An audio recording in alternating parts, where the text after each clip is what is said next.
Жанар мырза, анан бул жерде эң көп угармандарыбыздын суроосу ушул эл өкүлдөрүнүн баягы профессионалдуулугунан тышкары жеке жоопкерчилик маселесин дагы карап атышат да. Мисалы, угарман кайрылган экен. Жогорку кеңеште дейт, партияга шылтап жеке жоопкерчилик деген маселе таптакыр жоюлуп жоголуп кетти дейт. Муну калыбына келтириш керекпи анда деп кайрылган. Эми депутаттардын жоопкерчилигин күчөтүш үчүн биздин таянганыбыз бул коомдук пикир. Эл өзү сындап, эл эмнеге жумушка келбей аткан депутатты, эмнеге мыйзам талкууларда активдүү катышпай атканды, эмнеге элдин көйгөйүн көтөрбөй атканын эл өзү мындай тактап, журналисттер, ошолор мындай жалпы Анализ жасаш керек экен анда, Андан башка жолу жок. Андан башка жолу жок.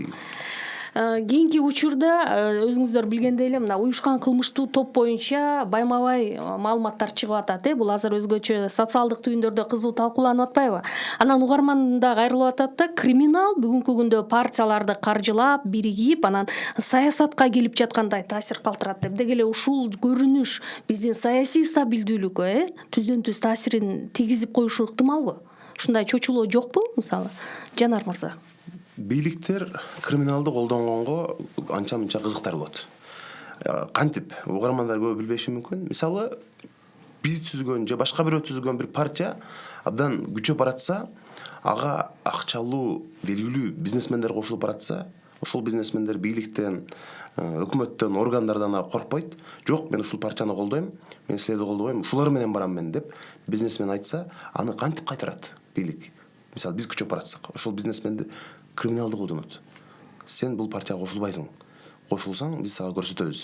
Криминалдын кызматы ушул. Буга чейин кандай болуп келди? Ушундай көрүнүш болчу беле? Бул албетте мындай видео факты жок, бирок бул эми белгилүү нерсе. Азыр андай нерсени байкаган жоксузбу?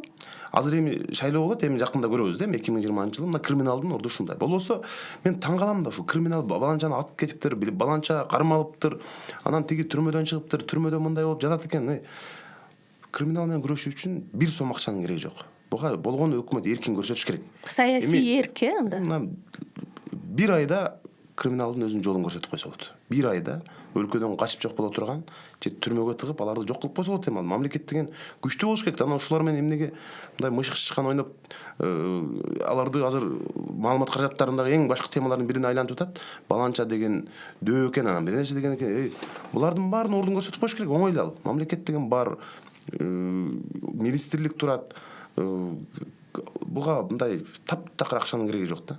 Бир тапшырма менен алардын ордун көрсөтүп койсо болот. Бүгүнкү күнү криминал ОПГ бул бийликтин же бир топ партиялардын саясий инструменти болуп калды да. Шайлоо учурунда өзгөчө. Ошондуктан буга сөзсүз түрдө мен Жанардын сөзүнө кошулам. Мына мисалы Саакашвили бийликке келгенде 3 айдын ичинде бүт криминалды ОПГны Грузиядан сүрүп чыгарды. Ошондуктан бизде деле ушундай чараларды көрсөк болот эле да. Эми азыр ар кандай спорт залдар ачылып атат. Абдан кооптуу абалга келип атабыз Алишер мырза. Биз байкалбаган мененчи. Ар бир саясий күчтөр, ар бир партиялар өзүнчө спорт залдарды ачып, ошол жакта балдарды тарбиялаганга өтүштү. Мисалычы, кандайдыр бир саясий келишпестиктер, көчө митингдери болсо, эми ошол спортчу балдарды пайдалануу коркунучу бар бизде азыр. Бул реалдуу, мына ошого биз баратабыз. Кимдин спортсмени көп? Биз эмне кылабыз анан? Биз биздин таянганыбыз карапайым эл, кары картаңдар, жаштар, байлардын таянганы спорт залдагы спортчулар болсо, ким жеңет? Мисалычы, ошондой бир чоң бизде азыр өзгөртө турган, иштей турган нерселер абдан көбөйүп кетти. Демек, мындай саясатта дагы акыл эмес, кара күчкө таянуу да эле коркунучу бар деп айтсак болот экен да. Сөзсүз түрдө мына түштүккө барсаңыз сиз көрөсүз. Баланчанын балдары деген түшүнүк ошакта бар мына. Баланчанын балдары, бул баланча спорт залдын балдары деп алар кадимкидей өзүнүн саясий лидерине таянган ошондой окуялар бар. Албетте бул өтө кооптуу. Кийинки угарман, саламатсызбы? Угат атабыз, сизди айтыңыз. Жанагыл Кайра байланышка чыгыңыз, айтыңыз эми. Жанар Акаевадан туура айтып атат да. бир жерде тетигел бөлөк жакта бир иш болуп атса, ошогуна баардык депутаттар туура көз карашта кылса да, айылына тартып, анан өзүнүн эмесине тартпай. Ошондуктан жана партийный неметкенде список болсо, Жанар Акаевди мен көрсөм, ошол жерде Жанар Акаев бар экен, ушуга мен голос беришим керек дегендей болуш керек да. Анан кийин мына кээ бир партиялар отчетун бербей атат деп атат. Биринчи эле ушулар депутат болуп келгенде мен эмешимче байкап турабыз да. Республика партия сразу эле жанагындай машинелерди кыскарталы, жанагындай эмелерди кылалы деп программаларын айтып туруп элге отчет берип атты. Калган ГЗП, МЗПлар эч кимсе отчет берген жок. Мен мындай кылдым эле. Өнүгүү партия мен барын талкалаймын, баардык жерден баягы трактордун баарын көбөйтөм эле эчтеке кылган жок. Анан ошондуктан мына ошо Жанар Акаевге окшогон бир жакшы мыкты жигиттерден бир 10 жигит ошол жерде отурса, вот ошондо депутаттарды оңдойт эле ошол. Рахмат, эми аракет кылышат турбайбы? Жанар мырза жогоруда айтып өттү окшойт бул боюнча. Бул чын эле биз ушундай чоң маселелерди парламентте кадимкидей бир тилектештерди издеп калып атабыз. Бизди ушул колдоп берип койгулачы, ушунга каршы чыгалычы, могул кишини өкмөткө өткөрбөй эле коелучу, бизге жардам берип койгула деп биз тилектештерибизди издеп калган учурлар бар да. Анан ошондон албетте ойлонуп кетсиң ошондо, бизде да кап ушул 10-20 адам болгондо ошол жерде депчи. Болот андай учур. Азамат Боркошов аттуу угарманыбыз жазып атат. Жанар жакшы демилге, сиз саясатка аралашып көрдүңүз, ичинен билесиз. Биринчи суроом дейт. Негизи жаштар саясатка азыр таптакыр келе албай атат. Келгендер дагы салмагы жок болуп калуусунун себеби эмнеде? Экинчи суроосу, акчасы жок жаштар саясатка келип эл үчүн жакшы нерселерди жасай албай калып атат, же муун алмашыш керекпи, эмне кылыш керекти билбейм деп сурайт. Жаштар, биз жашпыз деп, бизди ушул жаш болгонубуз үчүн ак үйгө кызыл килем салып чакырат деп күтпөш керек. Өзү аракет кылыш керек. Өзү ушул шайлоочулар менен иштеп, команда жыйнап аракет кылыш керек. Бирок ушу мен мына университеттерге барам, мындай Алишер мырза эмнеден улам билбейм. Баары эле ушул парламентке келебиз, баары эле саясатчы болот. Эмне эң негизгиси, мына мен деле журналист болуп иштедим да, өзүмдүн кесибиме майын чыгарганга аракет кылчумун. Ар бир жаш саясаттан мурун өзүңдүн кесибиңи жакшы иштегенге үйрөнүш керек негизи. Азыр болбосо мына 6 миллион кыргыздын 3,5 миллиону мен парламентке келип депутат болушум керек деп жүрөт азырчы. Жарым кыргыз бүт ушул парламенттен көргүзү келет өзүн. Эми бул жаман эмес. Бирок жаштар күрөшүш керек. Мындай жаштар дагы барган жеринде айта беришет. Бийликти оңой менен эч ким бербейт да негизи. Эскилер кетсин, анан жаштар алсын деп. Эскилерди кантип кетиресиң? Кетириштин жалгыз жолу күрөшүш керек, элди ынандырыш керек, добуш алыш керек, өкмөттү кураш керек, анан алар өзүнүн табигый жол менен кетириш керек. Ан болбосо сен жашың өтүп калыптыр, сен үйүңө барып отур деп биз айта албайбыз аларга. Добуш алуу менен биз аларды сүрүп чыгышыбыз керек. Болду. Жана Алишер мырза.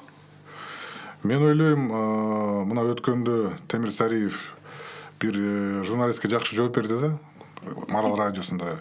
Бүгүнкү күнү Кыргызстанда 3-күч жок депчи. Мага бир ой пайда болду да. Эгерде 3-күч жок болсо, келгиле анда биз жаш саясатчылар, мына Жанарга окшогон, мага окшогон, жана башка бизде көп таанымал жаш саясатчылар бар. Келгиле анда биз жаңы прогрессивдүү 3-күч түзөйлү, жана шайлоого катышып, парламентке келип, Кыргызстан үчүн, Кыргызстан келечеги үчүн иштеп берели деп кайрылдым. Твиттер аркылуу. Мен ойлойм, ошол заманы келип калды деп. Демек биригиш керек экен да, жаштар. Биригиш керек экен, сөзсүз түрдө. Бирикпесек күч боло албайбыз биз. Дагы угарманыбыз жазып атат да, саясий партияларды дейт, биз кантип күчтөнтө алабыз дейт. Алар программасы, идеологиясы жактан качан күчтүү болот. Эмне кылыш керек? Же бул саясий лидерине байланыштуу болуп атабы дейт. Башкача айтканда, партиянын жетекчисине байланыштуу деген.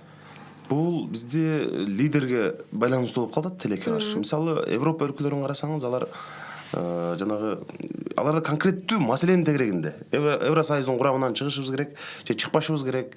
Америкада баягы курал колдонгонго уруксат бериш керек, бербеш керек, бир мындай маселенин тегерегинде партиялар тартышат да.